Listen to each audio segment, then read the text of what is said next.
Hola, en la lucha sobre los cielos de Alemania en el año de 1943, ahora veamos a los cazas Bf-109 y Fw-190, los principales cazas alemanes usados en las defensas del cielo de esa nación en ese año. Y veremos cómo estos cazas derrotaron a los bombarderos pesados de la Octava Fuerza Aérea Estadounidense, agrupación que estaba lanzando ataques contra lo profundo del territorio alemán. Y fue tal la derrota que esa agrupación sufrió que, por cerca de 6 meses, los estadounidenses no ejecutaron más ataques contra los territorios del eje a los que no pudieran arribar sus cazas de mediano alcance. Simplemente, si no eran escoltados por cazas, los bombarderos no se lanzarían al interior del territorio alemán. Precisamente, desde los primeros días de 1943, los mandos aliados enviaron a sus bombarderos pesados a lo profundo de Alemania para destruir a la base industrial de esa nación. Pero como no tenían cazas de largo alcance para acompañar a sus bombarderos en esas misiones de ataque, decidieron confiar en una nueva formación de combate. La enorme caja de 54 bombarderos que traía con ellos a 594 ametralladoras pesadas de calibre 50. Y se esperaba que con la enorme cortina de fuego producida por todas esas armas, que ellas pudieran quitar del camino a cualquier grupo de cazas alemanas que intentara detenerlos. Pero primero, el 17 de agosto de 1943, los bombarderos pesados estadounidenses sufrieron un 16% de bajas en el ataque doble contra Regensburg y Schweinfurt. Y luego, en octubre de 1943, los bombarderos de la Octava Fuerza Aérea sufrieron un desastroso 26% de bajas en su segundo ataque contra Schweinfurt. Y en esos ataques, el arma principal que derribó a la mayor parte de bombarderos pesados fueron los cazas alemanes. Por lo tanto, a continuación, veremos a los principales cazas alemanes usados en esos meses de 1943 y que le trajeron esa enorme victoria a la Luftwaffe. Solo algunas reglas básicas. Me concentraré únicamente en los 3 principales aviones de combate usados por los alemanes en 1943 y en el armamento ligero que cada uno de esos aviones, más las vainas de cañones ligeros que le podían instalar, ya que estas eran las armas más usuales usadas contra los bombarderos pesados estadounidenses. Y precisamente, en 1943, un arma muy común instalada en los cazas alemanes y que podía causar una enorme cantidad de daño a cualquier aeronave eran los cañones automáticos MG-151 de 20 milímetros. Y esas armas eran muy eficaces contra los bombarderos pesados por 2 razones. Primero, las armas de 20 milímetros de los cazas alemanes tenían más alcance que las ametralladoras pesadas estadounidenses de calibre 50. Segundo, los proyectiles de 20 milímetros explotaban 10 milésimas de segundo luego de entrar en contacto con el delgado metal de los aviones, estallando a medio camino dentro del delgado metal, causando una enorme cantidad de daño. Menos frecuente era encontrar cazas alemanes equipados con los cañones semiautomáticos más grandes Mk-18 de 30 milímetros. Sin lugar a dudas, estas armas eran más grandes, pero su alcance era mucho menor. Por lo tanto, los cazas equipados con estas armas tenían que acercarse peligrosamente a los bombarderos pesados estadounidenses, reduciendo enormemente su efectividad. Pero su poder de fuego destructivo era enorme, como lo podemos ver en estas imágenes.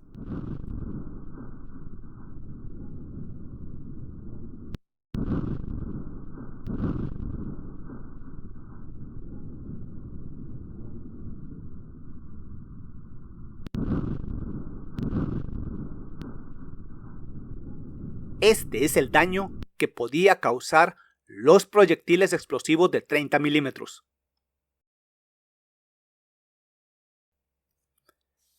En 1943, la Jagdwaffe alemana, o Fuerza Aérea de Cazas, tenía a dos excelentes aeronaves monomotor, el ligero Bf-109 y el pesado FW-190.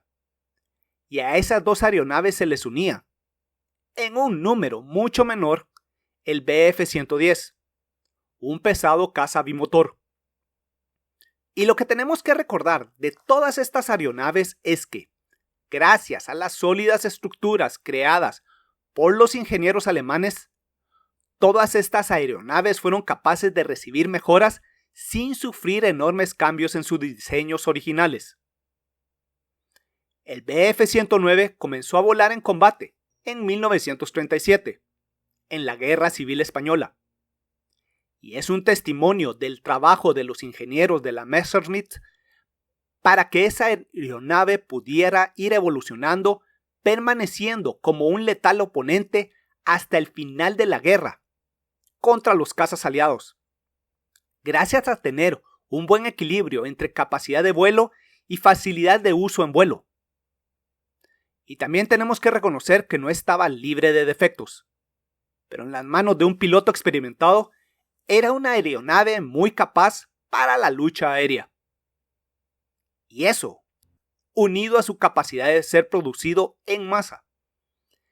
Este caza fue el caza más producido de todos los cazas usados por todos los beligerantes durante la Segunda Guerra Mundial, con un total de 34,000 ejemplares. En 1943, la iteración más reciente fueron los F-109 G5 y el G6.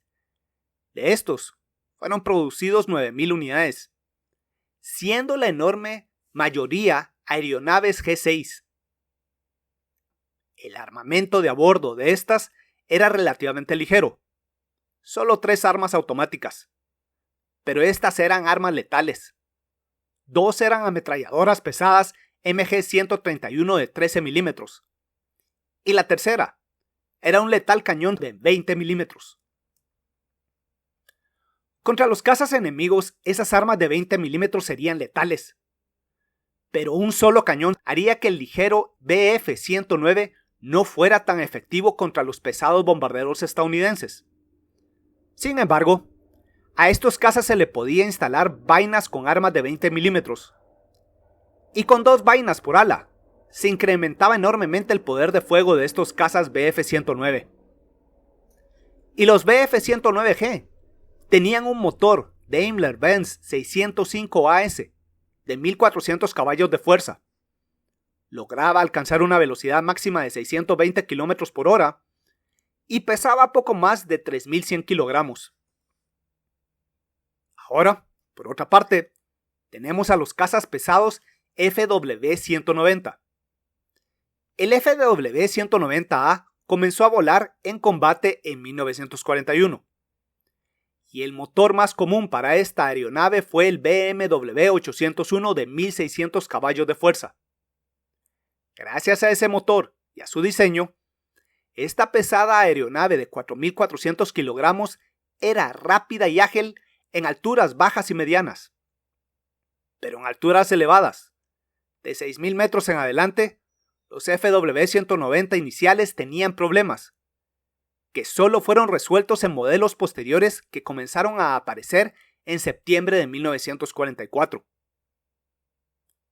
Pero aún, cuando tenían defectos para la lucha a gran altura contra los cazas aliados, para 1943, cuando se enfrentaron solo contra bombarderos estadounidenses, los FW-190 eran enemigos letales, por la gran cantidad de armamento que podían transportar. En 1943 tenemos a las versiones A5 y A6, un total de 2.700 de estos, fuera de los 20.000 FW-190 producidos durante toda la guerra. Estos podían alcanzar una velocidad máxima de 655 km por hora y tenían un armamento interno muy pesado. El A6 tenía 2 ametralladoras ligeras MG-17 en el fuselaje y 4 cañones de 20 milímetros en las alas. Precisamente, el ligero Bf-109 y el pesado FW-190 se complementaban.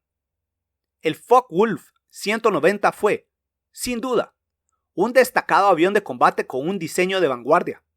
También era más fácil de volar que el Bf-109 y, sobre todo, más fácil de manejar durante el despegue y el aterrizaje.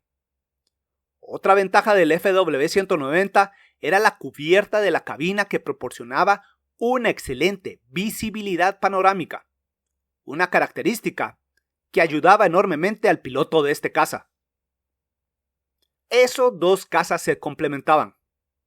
En sus versiones iniciales, el FW-190 tenía serios inconvenientes a altitudes superiores a los 6.000 metros, mientras que el Bf-109 tenía una buena capacidad de combate a esa misma altura. Por lo tanto, los ligeros Bf-109 eran indispensables para el combate contra los cazas aliados, ya que el combate contra estos generalmente se llevaba a cabo entre 6.000 a 8.000 metros. Entonces, los escuadrones de cazas ligeros Bf-109 protegerían a sus compañeros pesados mientras estos se lanzaban contra los bombarderos. Pero también, como lo dije anteriormente, en 1943 los bombarderos pesados estadounidenses no eran protegidos por escoltas en sus misiones de largo alcance. Entonces, todos los cazas disponibles de los alemanes, Bf-109 y FW-190 por igual, podían lanzarse a la lucha contra las formaciones de bombarderos para causarles una enorme cantidad de daño. Y finalmente, tenemos a un verdadero caza pesado, el Bf-110. Este caza bimotor era de la compañía Messerschmitt y comenzó a volar en 1936. Y estaba destinado para ser un caza de largo alcance. Pero para 1943 definitivamente no podía competir contra los cazas aliados. Sin embargo, sí tenía una gran potencia de fuego para enfrentar a los bombarderos pesados estadounidenses. El total de estos cazas producidos durante la guerra fue de 6.000 unidades. Y para 1943, la iteración más reciente era el Bf-110G. Y de estos fueron producidos unas 3.000 unidades.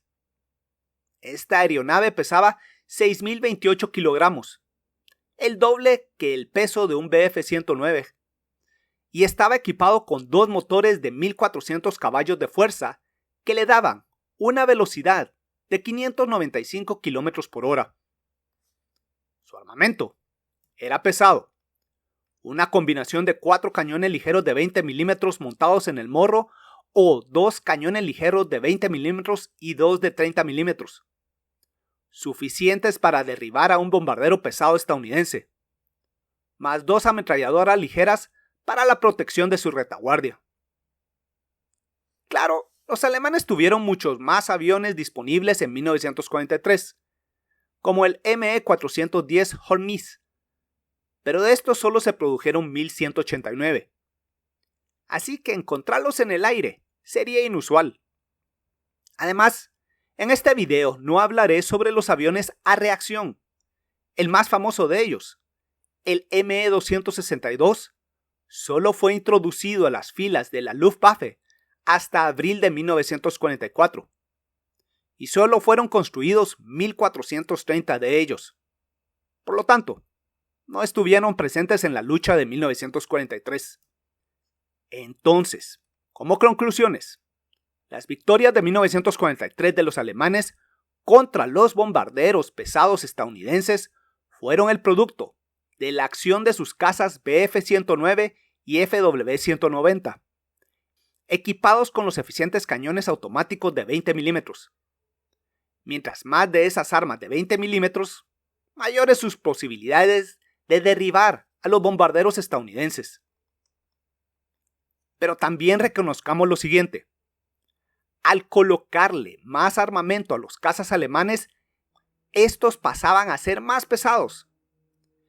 y si no les instalaban mejores motores, eso hacía que sus características de vuelo fueran afectadas. Armamento adicional aumentaba la capacidad de los cazas alemanes para derribar a bombarderos pesados, pero su rendimiento en el combate contra cazas aliados definitivamente disminuía. Para 1943, en las misiones de largo alcance de los bombarderos pesados estadounidenses contra lo profundo de Alemania, no había problema alguno, porque en ese momento los aliados no tenían cazas de largo alcance.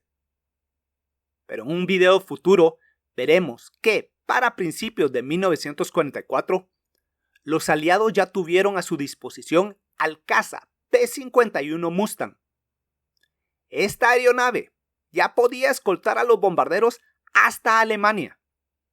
Y con esos escoltas, los alemanes tuvieron que usar a sus cazas ligeros Bf-109 para quitar del camino a los cazas estadounidenses. Y para atacar a los bombarderos pesados, solo quedarían los Bf-110 y los FW-190.